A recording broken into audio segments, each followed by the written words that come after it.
सियावर रामचंद्र की, सियावर रामचंद्र की, सियावर रामचंद्र की, सियावर रामचंद्र की।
राज्य अभिषेक लगभग संपन्न होने वाला है,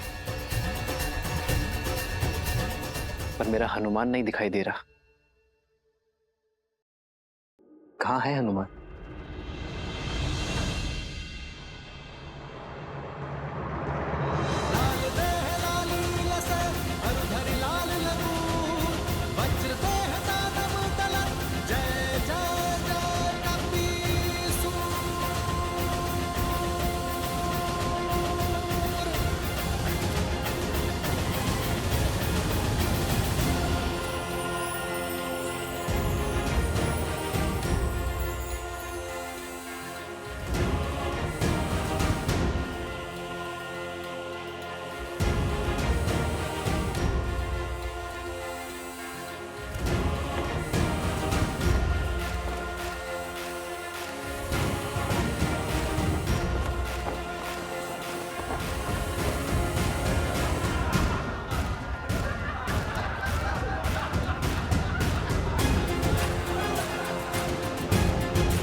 इसे अपने मस्तक पर धारण करने से श्री राम की आयु बढ़ती है, मन में उनके लिए प्रेम बढ़ता है और समाज में उनकी प्रतिष्ठा। पिता, आप चिंता ना कीजिए। ना मुझे किसी के ठाठ से अंतर पड़ता है और ना ही उपहास से। मेरे लिए मेरे प्रभु का जीवन, उनका सम्मान, उनका मुझसे प्रेम महत्व रखता है। माता, आपने तो मुझे अनोखा मार्ग दिखा दिया। आपके मस्तक पे एक चुटकी सिंदूर लगाने से मेरे प्रभु का सम्मान इतना बढ़ गया। तो माता, आप सोचिए, मेरे प्रभु का सम्मान और प्रभु का मुझसे प्रेम अब कितना बढ़ेगा। क्योंकि माता, मैंने तो अपने रोम रोम को सिंदूर के रंग से रंग लिया है। मैंने तो अपनी पूंछ का भी एक छोटा सा भाग भी नहीं छोड़ा। तो माता, आप बताइए ना, इस लाल देह से मेरे प्रभु का जीवन और कितना बढ़ेगा।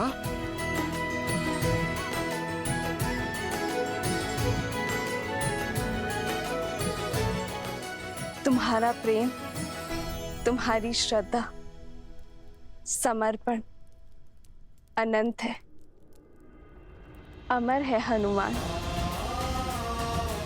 तुम चिरंजीवी रहोगे और जब तक तुम रहोगे, तुम्हारे हृदय में श्री राम का प्रेम सदा के लिए धड़कता रहेगा।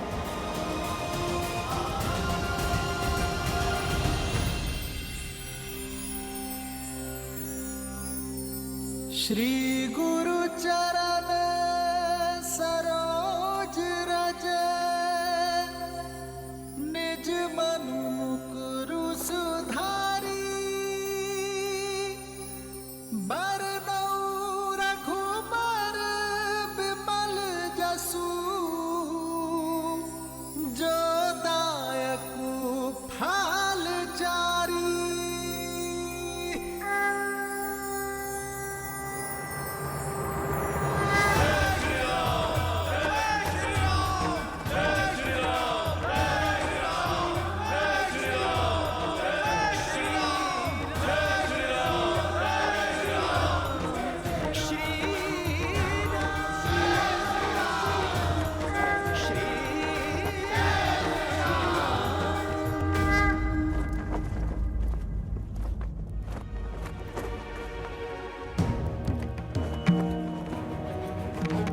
इस राज्य अभिषेक के समय की कुंडली में यह स्पष्ट है कि एक महाआसुरी शक्ति अयोध्या में प्रवेश करने वाली है।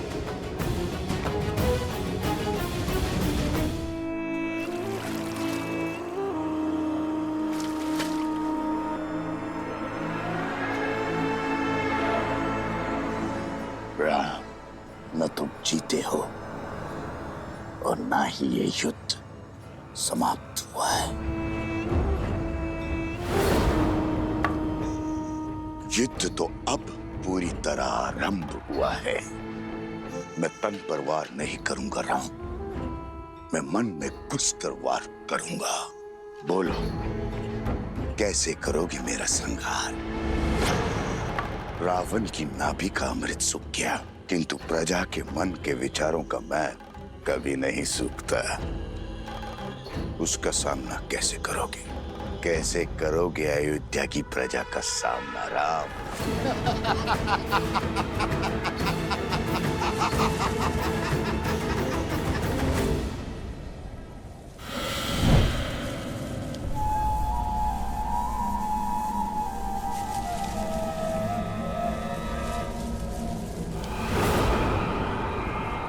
भूल हो गई मुझसे, जो आपसे सहायता की आस कर बैठी मैं, आपके द्वार पर प्रतिशोध की भिक्षा मांग बैठी मैं। अपने हाथ पे हाथ धरे देखते रहे और वहां राक्षस राज्य का अंत करने वाला वो राम, उसका राज्य अभिषेक हो गया। पराजय है ये आपकी।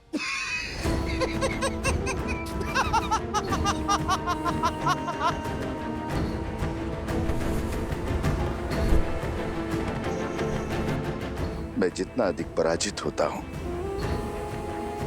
मेरा विजय पर उतना ही विश्वास दृढ़ होता जाता है। जानती हो असुर सदा पराजित क्यों होते रहते हैं? क्योंकि उन्हें अपनी शक्ति का तो बोध है, किंतु शत्रु की दुर्बलता का बोध नहीं है। राम का राज्याभिषेक उसकी दुर्बलता होगी।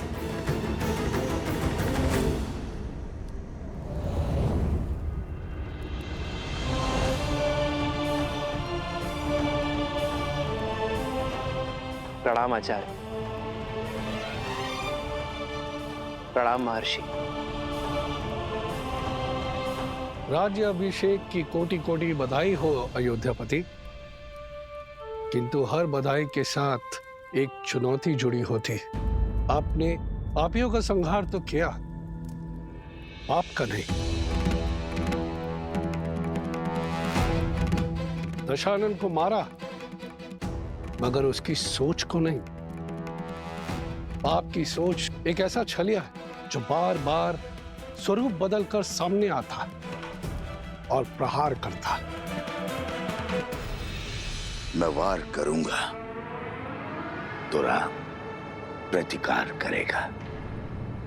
मैं युद्ध में विश्वास नहीं रखता, मैं 1000 छोटे छोटे घाव में विश्वास रखता हूं, और वो घाव मैं उसे नहीं दूंगा, उसके अपने देंगे। और जब घाव अपने देंगे तो लाचार होगा और पीड़ा भी अधिक होगी। अर्थात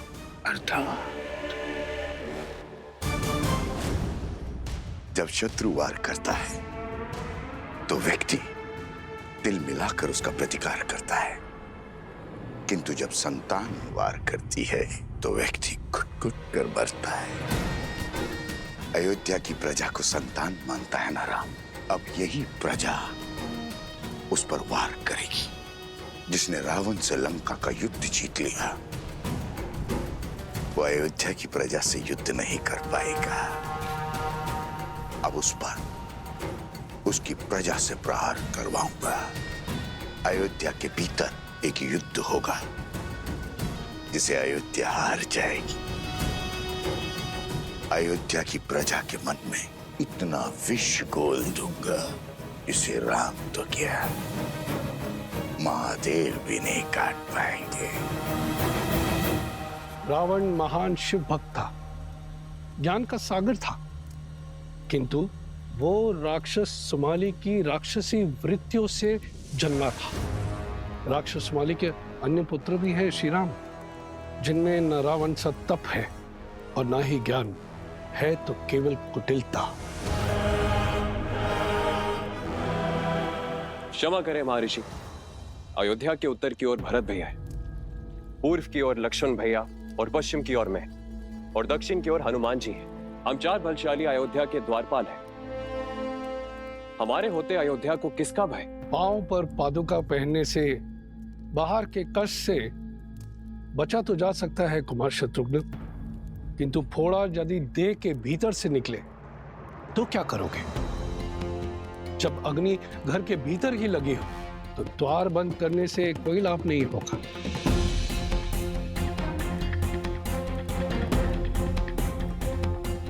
रावण के पापों का अंत तो हुआ है, लेकिन उसकी सोच का नहीं। जो विपदा आने वाली है उसके अस्त्र तलवार या भाले नहीं, असत्य, लोकवाद, झूठी निंदा, ये सब उसके अस्त्र है। शब्द उसका ब्रह्मास्त्र है। संसार का नियम है, अगर कोई भी असत्य बार बार कहा जाए, किसी की झूठी निंदा बार बार हो, तो वो सत्य लगने लगता है। और यह मनुष्य के स्वभाव की प्रवृत्ति है कि सत्य सामने होते हुए भी वो असत्य की ओर आकर्षित हो जाता है। हर मनुष्य के भीतर छिपी बैठी है असंतोष की अग्नि, इस अस्त्र को विस्फोटक बना देती। जब तक उन्हें मेरी योजना का आभास होगा तब तक मैं उनका स्वर्ग रूपी संसार भस्म कर चुका हूंगा। मुझे आपकी रणनीति पर बिल्कुल भी विश्वास नहीं है। रावण भैया की शक्ति और साहस का 100वां अंश भी नहीं। अपने शत्रु से 2-2 हाथ करने की स्थान पर जुआरियों की भांति कुचक्र रचना से अंत नहीं होगा उस राम का। शांत प्रिय बहन, शांत।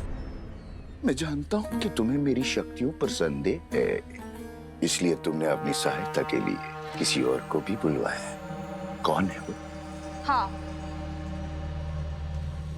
मैंने सहायता के लिए निस्थल के राजा भस्कर्ण और उनके पुत्र संहादमन को बुलाया है।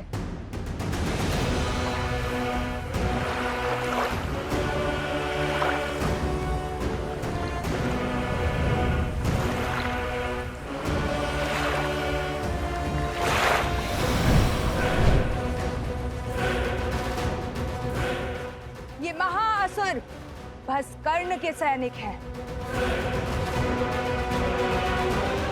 आप मेरे साथ? तुम्हारे महाराज को वरदान है कि जब तक वो जल में, वायु में या पृथ्वी पर खड़े होंगे उनका वध करना असंभव है। हाँ।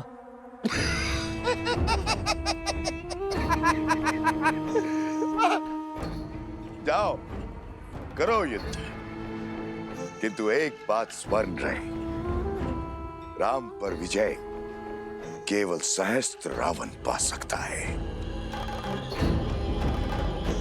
जाओ, अपनी योजना को आकार दो।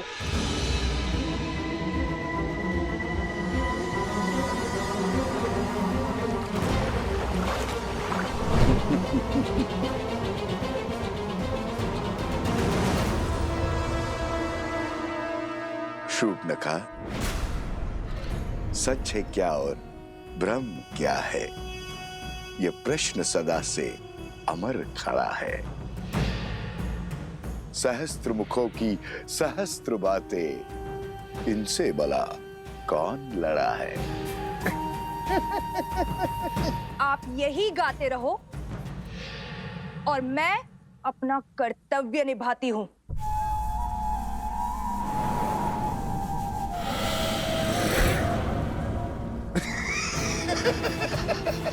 राम राज्य पर अनिष्ट की छाया तक नहीं आएगी महर्षि। ऐसी परिस्थिति आएगी ही नहीं कि कभी असंतोष अपने पैर पसारे। असंतोष ईर्ष्या से जन्म लेता है राजकुमार, परिस्थिति से नहीं। संदेह नहीं है कि श्री राम राज्य को संतुष्ट रखने का प्रयास करेंगे, किंतु राष्ट्र के कोने कोने में सबको सुख और लाभ पहुंचाने में समय लगेगा, और झूठी निंदा, असत्य और संदेह के बीच फैलाने में नहीं।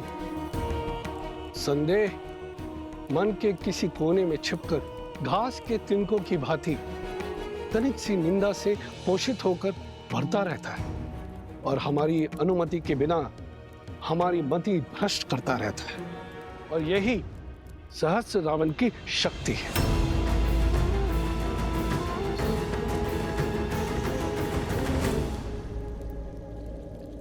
मैं राजनीति नहीं, भविष्य जानना चाहता हूं महर्षि। क्या छुपा है भविष्य के गर्भ में? अव्यवस्था, अराजकता, विजय भी होगी, किंतु भयंकर पीड़ा और संघर्ष के बाद। मानव जीवन तो है ही दुखों और संघर्षों का सागर, इससे भय क्या? मैं तो अयोध्या के विषय में पूछ रहा हूं महर्षि। मैं भी अयोध्या के विषय में ही बता रहा हूं राजन।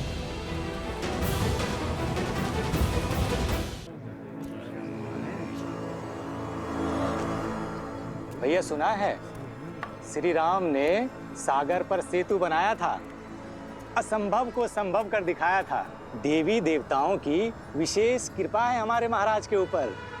सुना तो ये भी है कि रावण कोई साधारण योद्धा नहीं था। कहते हैं युद्ध बहुत ही भयावह था और बहुत दिन तक चला। जंगल में मोर नाचा, किसने देखा?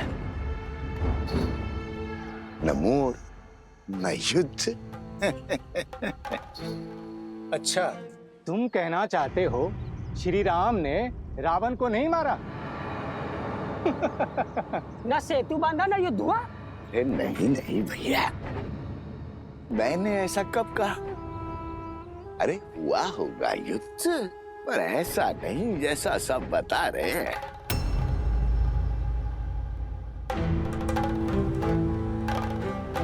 सागर तो पर्वत निगल लेते हैं, और उस पर यदि रावण इतना बलशाली था, 10 लोगों का स्वामी था, तो क्या वो सागर पर पुल बांधने देता? कदापि नहीं। तो क्या हमारे राघव असत्य कह रहे हैं? राम राम राम, ऐसा मैंने कब कहा भैया? अरे श्री राम गए होंगे लंका और रावण को ललकारा होगा, और रावण भी आ गया होगा रणभूमि में, और श्री राम ने एक बाण से उसका वध कर दिया होगा, बस।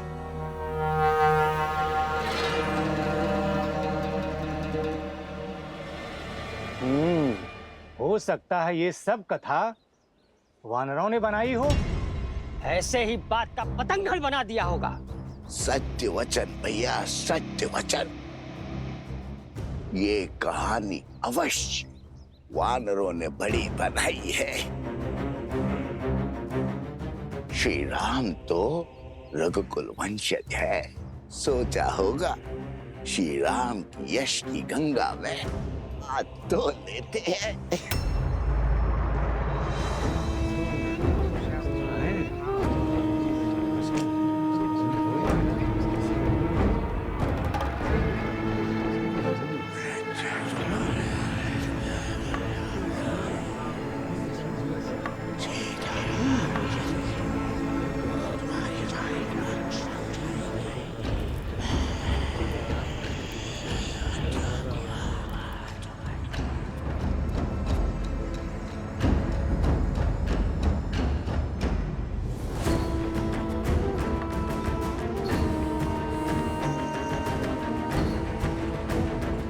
उपहास निंदा में बदलेगा और निंदा संदेह में। इस प्रकार सबके मन में संदेह रूपी सहस्त्र रावण बस जाएगा और संदेह से फैलेगा असंतोष। अब राम को मारने के लिए किसी शस्त्र की आवश्यकता नहीं।